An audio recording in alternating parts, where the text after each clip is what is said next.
Բարև ձեզ, սա օրվա թեման է, իմ այսօրվա հյուրը քաղաքագետ Բարդուղ Գալստյանն է, բարև ձեզ, պարոն Գալստյան։ Պարոն Գալստյան, ընտրապայքարը թափ է հավաքում, գնալով ավելի թեժանում է, արդեն հայտնի են հիմնական առանցքային ուժերը, թերևս միջև է գնալու պայքարը, նկատի ունեմ ընդդիմության այն ինչպես Փաշինյանն ասում եռագլուխ կուսակցությունների եւ ՔՊ-ի միջև ինչ կանխատեսումներ ունեք, ինչը սպասվում է առաջիկա ամիսներին միջև ընտրությունները։ Ասեմ, որ տրամաբանական է եւ օրինաչափ ընտրություններից առաջ ըստ կրքերի բորբոքումը, ակտիվացումը,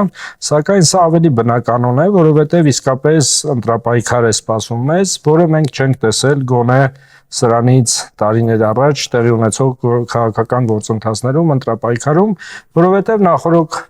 այն ժամանակ, այսպես ասած, կանխորոշված էր արդյունքները, հետևաբար այս պայքարը հիմնականում ավելի ձևական բնույթ էր կրում, քան հիմա որ տեսնում ենք։ Սակայն խնդիրը մեկ այլ բան է, որ ընտրապայքարը սկսվել է ավելի շուտ, քարոզարշավը կարծես սկսել է ավելի շուտ, 1-2 ամիս ավելի շուտ, քան օրենքով սահմանված կարգով է, որը նորմալ չէ։ Կարծում եմ դա եւ իշխանության կողմից եւ առավել եւս ընդդիմության կողմից ակնառու է, որովհետեւ թե տարբեր ձևաչափերով, տարբեր անվանումներով մարդիկ գնում են հանդիպումների ժողովրդի հետ, հավաքներ են կազմակերպում, միտինգներ են կազմակերպում, անունը դնելով ճանաչողական, անունը դնելով քարոզարշավային, սակայն ասենք, որ քարոզարշավը սկսվել է ընդամենը մայիսի սկզբին, հետևաբար այս նախնական գործընթացները օրինական չեն իմ կարծիքով, ոչ իշխանության, ոչ էլ ընդդիմության կողմից, սակայն ունենք այն ինչ ունենք եւ հետեւաբար նորմալ է, երբ տեսնում ենք գնալով սրացող իրավիճակ, իրադարձություններ։ Բնական է, որ Ռուսաստանը իր այսպես ասած 3 գլխանի իր կուսակցություններով փորձելու է ամեն ինչ անել իշխանությունը զավթելու, իշխանությունը վերցնելու Հայաստանում, իշխանությունն էլ ամեն ինչ փորձում է անել իշխանություն պահելու համար, որը տրամաբանական է։ Այստեղ հարցը մի այլ շատ ավելի ցավալի երանգ ունի, որ բացի իշխանությունից եւ այդ ռուսական ազդեցության գոտում գործող քաղաքական ուժերից բացի, կարծես թե մյուս թևերում բավականին թույլ է եւ աննկատ, իսկ մենք իսկապես հնարավորություն ունենք այս տարիների ընթացքում այն կուսակցությունները, որոնք շատ թեքիչ ժողովրդավար են, շատ թեքիչ առողջ ուժեր են, գոնե անցած սև ու անհասկանալի ճանապարհներով անցած չեն, այդ ուժերի միավորման եւ որպես այլընտրանք ներկայանալու գործընթացին ակնկալիք ունենք, սակայն ցավոք այս անգամ եւս ինչպես 21 թվականին դա նկատելի չէ։ Պարոն Գալստյան, տեսեք, հիմնական ուժերը ամեն մեկը իր երթին սոցիոլոգիական հարցումներ է պատվիրում կամ իրենց ներսում sense թվեր են հաշվարկել եւ հանրությանը մատուցում են, գրեթե բոլորի մոտ բոլորը ասում են, որ իրենք առնվազն 90%-անոց ձայներ ունեն, որքանով էլ իրական է թվերը ձեր կարծիքով, որքանով էլ մոտ իրականության։ Նախ ես կողմ եմ սոցիալական հարցումների, սոցհարցումների ինստիտուտին, մեխանիզմին, սակայն սոցհարցումները առողջ եւ օրինաչափ են զարգացած քաղաքացիական հասարակություն ունեցող երկրներում եւ չեմ կարծում, որ մեր երկրում կամ մեր երկրի նման երկրներում, որտեղ քաղաքասարակությունը որպես այդպեսին դեռ ձևավորված չէ, առողջ չէ, այստեղ տեղի կարող է ունենալ առողջ սոցհարցումների արդյունք, որի վրա կարող է նաև ձևավորվել հետագա քաղաքական գործընթացները եւ քարոզարշավը։ Մենք տեսել ենք տարիներ շարունակ ինչպիսի սոցհարցումներ են տեղի ունենում Հայաստանի Հանրապետությունում եւ երջանկահիշատակ Ադի Պեկյանը նախորդ հայտարարում էր թվերի մասին, որով եւ կառուցվում էր կամ նկարվում էր ընտրությունների արդյունքները, այսպես ասած։ Ես լուրջ չեմ վերաբերվում որևէ մեկի անցկացրած սոցհարցումներին եւ արդյունքները բարձ կդառնան ընտրություններից հետո, որովհետև շատ այսօր այնքան լարված է քաղաքական վիճակը եւ ընդհանրապես հասարակության մեջ այդ նեգատիվն այնքան շատ է, որ սոցհարցումները նախ ռեալ չեն, հետո դրա արժեքային արդյունքը, վերջնական արժեքային արդյունքը ի ցույց դնել չի կարող։ Հետևաբար այդ սոցհարցումները դա կանցկացվի ընդդիմության կողմից թե իշխանության կողմից, ես այնքան էլ առողջ չեմ համարում։ Պարոն Գալստյան, արդեն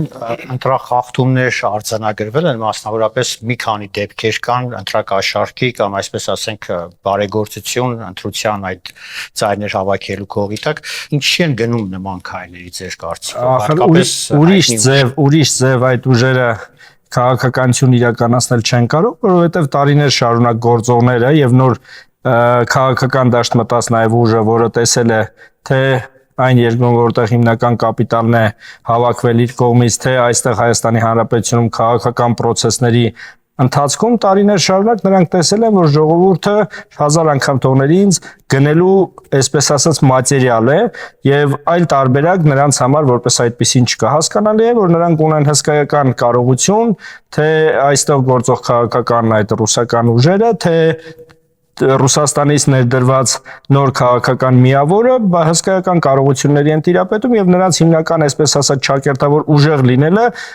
հիմնականում ի ցույց է դրվում նրանց նյութական միջոցներով։ Հետևաբար այդ միջոցները նպատակին պետք է ծառայեն, վատ իմաստով ասած նպատակին պետք է ծառայեն, որը բնականաբար թե բարեգործությունների ձևով, թե ծնունդին նվեր մատուցելու, հեռուստացույց մատուցելու ամիսներ առաջ ծննդյան արարողությանը դատարկ նվերով գնացած անձանց համար կարող է որոշիչ դերակատարում ունենալ, սակայն իշխանություններն այստեղ պետք է սթափ լինեն եւ ամեն ինչ անեն, որ այս ընտրությունները իսկապես անցնեն թափանցիկ, մաքուր, անկախ նրանից իշխանությունն ինչքանով է դրական ժողովրդի մոտ հետևանքներ թողել կամ բացական, ժողովուրդը կընտրի վերընտրի այս իշխանություններին թե ոչ, համենայն դեպս ամեն ինչ պետք է արվի, որ այլ պետությունների իդեմս ճակերտավոր մեր բարեկամ Ռուսաստանի կողմից ներդրված ուժերը չկարողանան գալ իշխանության։ Դա լինելու է մեր պետության ինքնիշխանության եւ անկախության վերջակետը։ Ես նորից եմ կրկնում, այս ընտրությունները ամեն գնով պետք է իրականացվեն արդար ճանապարհով եւ որևէ այլ պետություն իրավունք չպետք է ունենա մեր երկրում քաղաքական ազդեցություն ունենալ, գերազդեցություն ունենալ։ Այդ որևէ այլ երկիր արդեն իրենց առաջի դեմքով հայտարարում է, որ կամ փորձում է միջամտել Հայաստանի ներքին կյանքին քաղաքական գործընթացներին, հենց Պուտինը անձամբ հայտարարեց դրա մասին, ցած հորդորեց որ Սամվել Կարապետյանը մասնակցի կամ, չգիտեմ, մանդատ ստանա, ինչ սպասել Ռուսաստանից առաջիկա։ Կարծում եմ ամեն ինչ սպասելի է Ռուսաստանից, այո, եւ բաց տեքստով հանդիպման ժամանակ կարծես թե խնդրեց կամ համոզեց կամ խորհուրդ տվեց թույլ տալ կամ հնարավորություն ստեղծել ռուսական ուժերի ակտիվացման այստեղ, իդեմս Սամվել Կարապետյանի առաջադրվելուն որպես վարչապետի թեկնածու ընդհանրապես որպես падգամավոր, բայց շատ գեղեցիկ մեր վարչապետը կարողացավ հակադարձել երևի թե առաջին անգամ հստակ պատասխանել Ռուսաստանին, հասկացնելով, որ սա երկիր է, այստեղ գործում է օրենքը եւ օրենքով այլ պետության քաղաքացին չի կարող դառնալ ոչ ազգային ժողովի падգամավոր, ոչ առավել եւս երկրի ղեկավար, վարչապետ։ Եվ դա շատ նորմալ է եւ շատ տրամաբանական է, սակայն Ռուսաստանը այսպես կարծում եմ, որ ձեռքերը ծալած չի նստելու եւ իր հնարավորության բոլոր օղակները աշխատեցնելու է, գործի է դնելու այս ընտրություններում, որովհետեւ Ռուսաստանը շատ լավ հասկանում է, որ այս տարածաշրջանում միակ տարածքը, միակ երկիրը, որտեղ ինքը կարող է գոյատևել եւ շարունակել վերահսկողությունը տարածաշրջանի Հայաստանն է, որովհետեւ Ադրբեջանը այսպես թե այնպես Ռուսաստանի ազդեցության գոտում չէ, Վրաստանը մասնակի է եւ Վրաստանի ազդեցությունը մնացած երկու պետությունների դեմս Հայաստանի եւ Ադրբեջանի վրա ոչ այնքան մեծ է, հետեւաբար Հայաստանում իր ներկայությունը պետք է շարունակվի եւ շարունակվի ինչպես ունեցել է, սակայն պետք է հաշվի առնենք, որ Ռուսաստանը այն Ռուսաստանը չէ, որին մենք ականատես ենք եղել, որին ծանոթ ենք 5, 6, 10, 20 տարի առաջ, Ռուսաստանն ունի շատ լուրջ խնդիրներ միջազգային հարթակում, ռուս-ուկրաինական պատերազմում բավականին ծանր իրավիճակ, տնտեսական լուրջ խնդիրներ, հետևաբար Ռուսաստանի ազդեցությունը նույնը չի կարող լինել, ինչպես օրինակ տեղի ունեցավ Վրաստանի ընտրություններին, երբ Իվանաշվիլին Վրաստանում ընտրություններում հաղթեց, որովհետև այստեղ նաև հաջորդ պատճառը կա, Վրաստանի իշխանությունները իդեմս Սաակաշվիլու, չնայած բավականին լեգիտիմ եւ ժողովրդավար իշխանություն ձևավորելով, ապա լեգիտիմացվեցին եւ ժողովրդի մոտ բավականին բացական ազդեցություն ունենալով հնարավորություն տվեցին ռուսական ազդեցության մեծացմանը եւ իշխանափոխությանը Վրաստանում։ Չեմ կարծում, որ Հայաստանում մեր ժողովուրդն այնքան է հիասթափված եւ այնքան է լծված այս իշխանությունների նկատմամբ, որ կգնան դրան եւ ռուսական ազդեցությունը իր ճակերտավոր ազդեցությունը բացասական կունենա մեր ընտրությունների արդյունքների վրա։ Նորից եմ կրկնում, այստեղ խնդիրը իշխանությունների ընտրվել չընտրվելունը չէ, իշխանությունների լավ կամ վատ լինելունը չէ, այստեղ խնդիրն այն է, որ Հայաստանի Հանրապետությունում այսուհետ պետք է ընտրությունները տեղի ունենան ժողովրդավար, այսուհետ մեր երկրում ընտրությունները պետք է ձևավորվեն միայն եւ միայն ժողովրդի քվեով, այլ ոչ այլ պետության ազդեցությամբ։ Պարոն Գալստյան, տեսեք, բայց դաշնակցականներից մի քանիսը, որոնք ընտրություններին մասնակցելու են Քոչարյանի հետ, հայտարարում են, որ այս չպետք է թողնել, որպեսզի ընտրություններով իշխանափոխություն տեղի ունենա, այլ պետք է ժողովրդական հակազդեցություն տեղի ունենա, ժողովուրդը դուրս գա փողոց։ Իրականությունից կտրված են այդ մարդիկ, թե իրոք կա Ոչ, իրականությունից չեմ կարծում, որ կտրված են, պարզապես մարդիկ հայտարարություններ են անում եւ դիրքորոշում են ստանձնում իրենց անցած ճանապարհից, իրենց պատմագրությունից ելնելով։ Եթե անկեղծ լինենք եւ 1919 թվականի խորհրդարանական ընտրությունները ոչ այնքան արդար ցավով եմ նշում դաշնակցության կողմից մեծամասնություն ունենալու եւ իշխանություն ձևավորելու հարցում եւ հետագայում 91 թվականի անկախ հանրապետության բոլոր ժամանակահատվածներում դաշնակցությունը որպես այդպեսին գրեթե ձայն արդար քվե չի վերցրել ժողովրդի կողմից։ Նույնիսկ շարքային շատ դաշնակցականներ ես գիտեմ, որ տարիներ շարունակ չեն սատարել դաշնակցությանը, ձայն չեն տվել դաշնակցությանը, հետեւաբար դաշնակցությունը արդար քվեով վերընտրվելու, արդար քվեով խորհրդարան մտնելու լուրջ խնդիր ունի։ Լուրջ խնդիր ունի նաև իրենց դաշինքը Ռոբերտ Քոչարյանի հետ ձևավորած, որովհետև եթե 5 տարի առաջ Ռոբերտ Քոչարյանի ձևավորած Հայաստան դաշինքը համարվում էր այլընտրանք իշխանություններին, պատերազմը նոր էր ավարտվել եւ ժողովուրդը բավականին բացական եւ նեգատիվ վերաբերմունք, մի զգալի մաս բավականին նեգատիվ եւ բացական վերաբերմունք ուներ գործող իշխանությունների նկատմամբ, այն ժամանակ նույնիսկ չկարողացավ լուրջ փոփոխություն մտցնել քաղաքական գործընթացներում։ Այսօր առավել եւս, որովհետեւ խաղադաշտ է մտել ռուսական մի նոր ֆիգուր, որը շատ ավելի ազդեցիկ է, շատ թե քիչ մաքուր կարելի ասել, որը ստանձնել է այլընտրանքի դերը, իշխանության այլընտրանքի դերը եւ շատերը, որոնք 21 թվականին ձայն են տվել Հայաստան դաշինքին, ես վստահ եմ, որ նրանցից շատերը, այդ թվում եւ արցախահայերի մի զգալի մաս ձայն է տալու ուժեղ Հայաստան այս ուժին, քաղաքական ուժին, քան Ռոբերտ Քոչարյանին եւ խիստ կասկածի տակ է դրվում 8%-ի արգելքը հաղթահարելու նրանց բավականին բարդ խնդիրը։ Ես չեմ կարծում, որ նույնիսկ կարելի ասել վստահ եմ, որ Հայաստան դաշինքը նույնիսկ խորհրդարան մտնելու խնդիր ունի, 8% հաղթահարելու խնդիր։ Հետևաբար դաշնակցությունը այդքան նաև գիտակցելով, զգալով մոտալուտ վտանգը փորձում է այսպես ասած կրկին անգամ ջուր պղտորելով փորձել իշխանափոխության գալ, սակայն մեր ժողովուրդը բավականին սթափ է, բավականին հեռատես է, ինչքան էլ փորձությունների եւ դժվարությունների եւ հիասթափությունների մեջով է անցել, համենայն դեպս մեր ժողովուրդը հստակ եւ հաստատ գիտակցում է, որ ինքն է իր քվեի տերը։ Պարոն Գալստյան, տեսել եք հավանաբար ցուցակները падգամավորների տեխնացուների այդ 3 ուժերի՝ Ծառուկյանի, Քոչարյանի եւ Սամվել Կարապետյանի, այնտեղ նախքին քոչարյանականների եւ սերժականների, այսպես ասենք, խառնած մի հատ ցուցակն է, ամեն մեկը մի տեղում հանգրվանել են, ինչ են այդպես արել, ինչ են բաժանել նրանց տարբեր ցուցակները։ Բանական է, գումարելիների տեղափոխությունից գումարը չի փոխվի, ակսիոմայով են առաջնորդվում, բնականաբար, այսինքն ցույց են տալիս, որ որևէ տարբերություն չկա։ Ես կարծում եմ Հայաստանի Հանրապետության քաղաքացին քվե տվողը ոչ մի տարբերություն չպետք է նկատի դրա այդ ուժերից որևէ մեկին քվեարկելու։ Ցանկացած պարագայում այդ ուժերից ցանկացած մեկի իշխանության գալը բերելու է Հայաստանի պետականության ոչնչացման։ Հետևաբար դա եւս վառ վկայություն է, վառ ապացույց է այդ անդամների ներկայությունը եւ Ծառուկյանի ձևավորած դաշինք թե կուսակցություն ասեմ չգիտեմ թե Նոր Հայաստանում եւ հակառակը, հետևաբար արդյունքները միանշանակ լինելու են նույնը։ Ես կարծում եմ